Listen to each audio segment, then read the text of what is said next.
Hacking the Cash Flow Code. And my guest today is Jessica Fialkovich, and she is the founder, CEO, and head poobah at the Exit Factor, which is a pretty large brokerage firm for selling private businesses. And we like to have folks on like her because she can help you figure out what you need to do if you ever want to sell your business and move on. So let's bring Jessica on. We'll start the conversation. Hey, Jessica, how are you today? I'm great, Josh. Thank you so much for having me on. It's my pleasure. So let's start here. Let's start with the 5 top mistakes business sellers make, because I'm curious what your list is, and maybe we'll compare it to mine. Yeah. Yeah. So my number one, we'll see if this is you're saying my number one is I find that business owners don't focus enough on the profitability of their companies. So the growth at all costs type mentality. And why that is most businesses, when you go to sell, the valuation or what a company sells for is a function of the profitability. So I don't see enough business owners focusing on that. That's the number one mistake that I see. The second mistake that I see is the owners, the business is too dependent on the owners. So it's very entwined into how they make decisions, what they do, and it's hard for them to take a vacation, let alone transition it to a new ownership group overall. The third one is financials, right? So I say most business owners, most entrepreneurs don't love looking at financials. It's like the report card that we never want to see.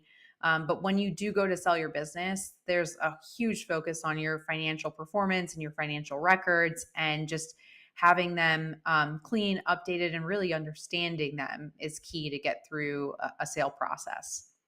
Um, the fourth one that I see is expectation management. So a lot of business owners, most entrepreneurs, let's be honest, will only sell a company once, maybe twice if they're lucky, and in their lifetime.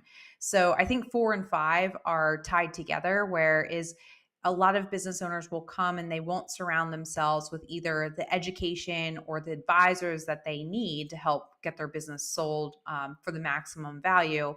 And because of that, they have misaligned expectations of what the company's worth, how the process works.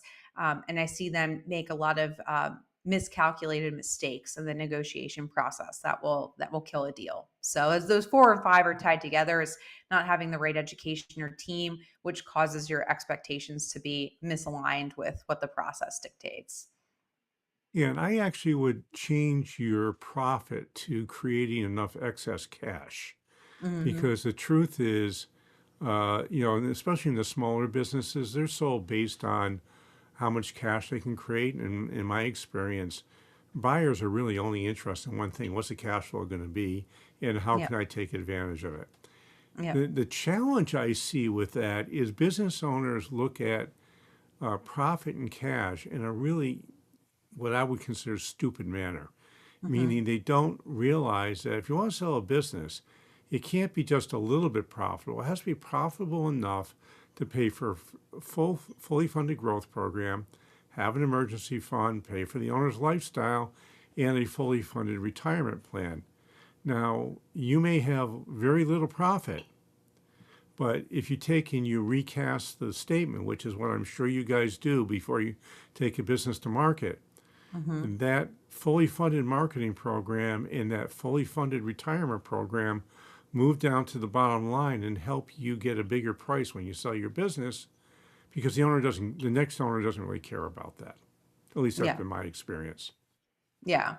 Yeah, and that's what we do is when you're preparing your financials to go to market, it's a function of profitability. So the metric we're actually focused on is called something called seller's discretionary earnings or seller's discretionary cash flow, right? So what is the next owner going to receive in terms of cash out of the business as a benefit for them? So I totally agree. So, how do you help business owners get out of the way? Because this is something that, my belief is your business is not saleable if the business is dependent on you. You might sell it, but it's going to be for peanuts for what you should have gotten. Yeah, and that's super true. The one of the biggest areas and one of the biggest mistakes we just talked about that you can increase the value of your business is making it what's called owner absentee or non-dependent on you, right? Versus an owner operator business where you're sitting in all the seats in the business, doing all the things, making all the decisions. And it's a step-by-step process. So at Exit Factor, when we're working with a client that's preparing for sale, we first have to identify like what are they doing, right? And then based on what they're doing, should they keep doing those things? Should they delegate those things? Should they automate some of them? Should they eliminate those like that aren't working?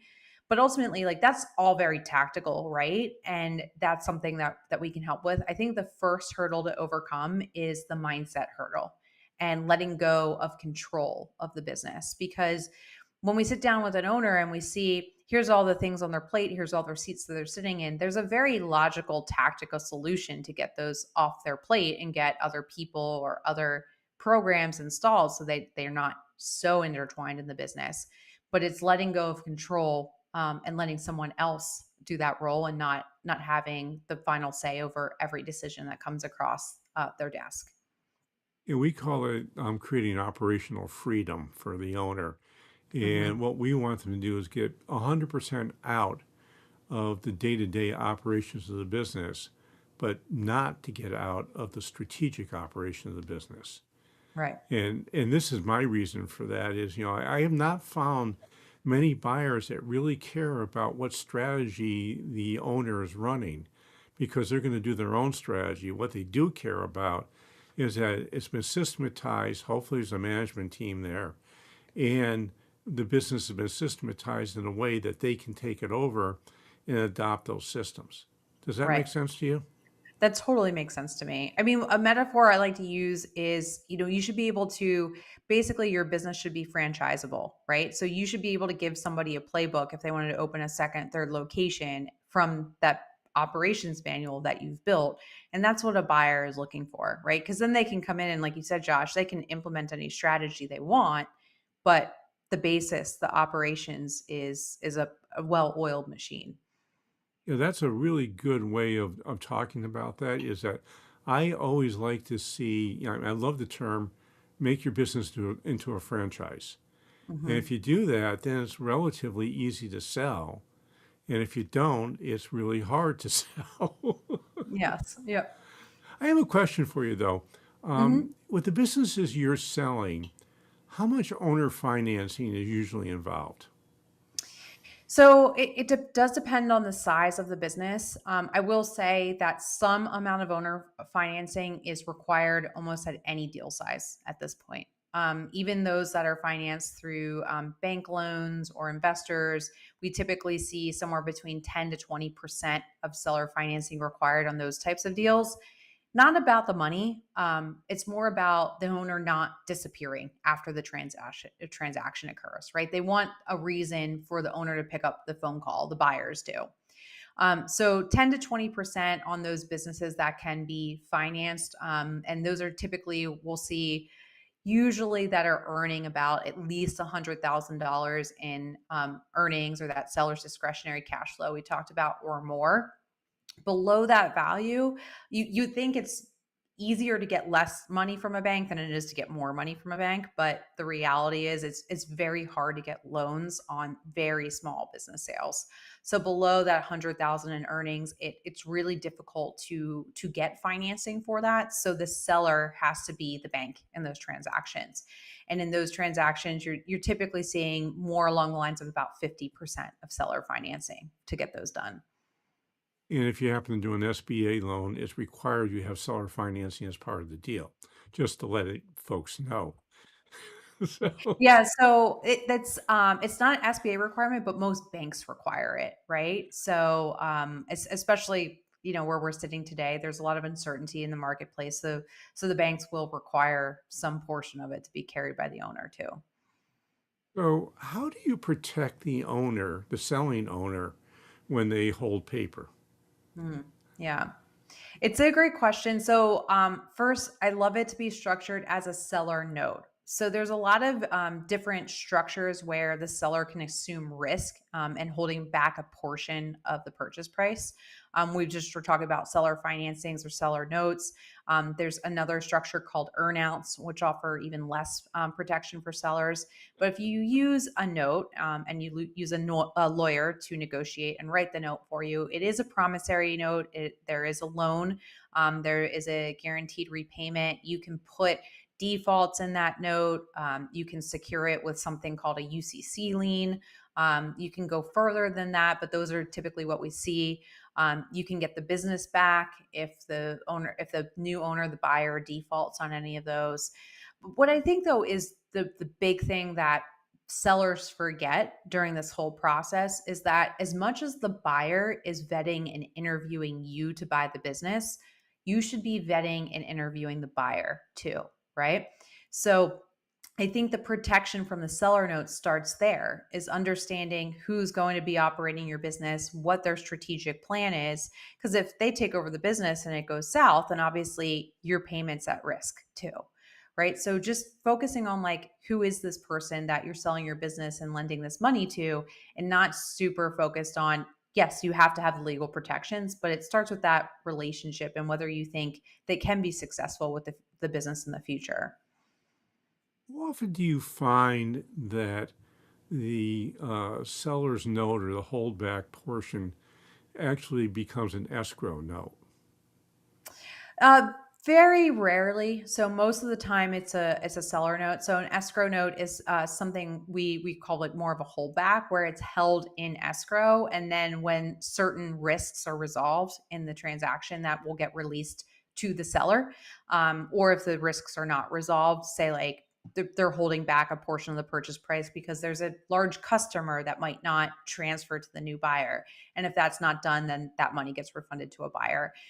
That's used to solve and identify, I would say, very pertinent risks in a deal. So that's less. I'd say probably I don't have a stat for it, but in the minority of situations, 25% or less, you're seeing escrow or holdback notes, and more traditional seller financing promissory notes are used in most cases. So if you're doing a seller promissory note, it would seem to make sense to me that you would want to get a personal guarantee from the buyer. Mhm. I- Is that something you recommend to your sellers? Yes, yes. Personal guarantees always in there. So, and that's again, if you're using a lawyer to help you draft this note, that's typically what the lawyer baseline, what they would start with in that negotiation. I must be a good lawyer because most of the lawyers I run across, they never think about that until I say, no, you're going to get a personal guarantee in this thing. Oh yeah, no, yeah. Most of the lawyers we have they have a standard template they start with, and the promissory or the personal guarantee is always included in the promissory note. So Cool. now it could be negotiated out if the buyer doesn't want it in there, but it's something we recommend at least as a starting point. So yes, and You know, encourage our sellers highly. I wouldn't even consider selling a business without a personal guarantee. I don't Mm. care what they say. And if you go Yeah. to a bank and you borrow money and you're Hmm. borrowing $500,000, I can promise you, you're not getting that note or getting that loan unless you personally guarantee. So if a Yep. bank requires it, why don't you? Right. I agree. I totally agree. I mean, I just think that's so ridiculous. I've had too many people tell me they didn't want to guarantee, and then they find out a year and a half later they stop paying the note, and there's nothing they really can do about it. Yep. Yeah. So Exactly. it's a really bad idea.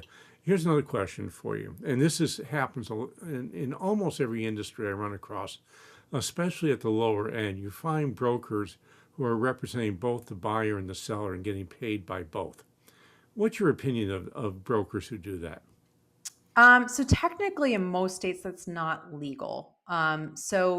Usually, they're going to be one of three different transaction advisors. One is a seller's agent, and that means they have fiduciary responsibility to the seller. The seller is paying their commission. They have a buyer's agency, which means they have a fiduciary responsibility to the buyer. And the buyer is either paying them directly, or if there's a co brokerage deal going on, the seller's agent will split their commission with them. There is what's called an intermediary or transactional advisor that has loyalty to neither side, and they're brought in just as an intermediary. So they can't provide advice or fiduciary responsibilities to either side of the transaction. And typically they are paid as a portion of the deal, which is coming from the seller, but it's also funded by the buyer. So those are the three types of legal relationships you typically see with brokers. You do see a lot of buyers that do not have representation, and I think one of the issues is that they don't understand that the broker they're interacting with is a seller's agent. It's not their agent. So there should be a disclosure of relationships in most states of what that is. And the reason that buyers are mostly unrepresented in this industry is, to be quite honest, there's just not that many business brokers, right? So, and where we started our first office in Denver, Colorado, and Denver alone, there's probably 20,000 residential real estate brokers, right? And across the entire state of Colorado, there's only about 200 business brokers. So there's just not enough brokers for representation for every single buyer in the marketplace. And I also find a lot of buyers don't even want a representation. They don't want to pay for it. They don't. Yeah, and that's the key too, is it's just like a real estate transaction where if you are a buyer and you want representation, you have to engage with a broker early on. You can't go out, find your own deal, negotiate the deal, and then want to insert somebody into that process down the road. The seller and the seller's agent aren't going to want that. And if they are going to allow you to bring them in, you're going to have to pay out of your own pocket for that person and not do that commission share that I talked about. So if you want representation right up front, you have to go to a business broker and say, hey, I'm looking for a business to buy. Let them help you with the search. Let them help you with the negotiation.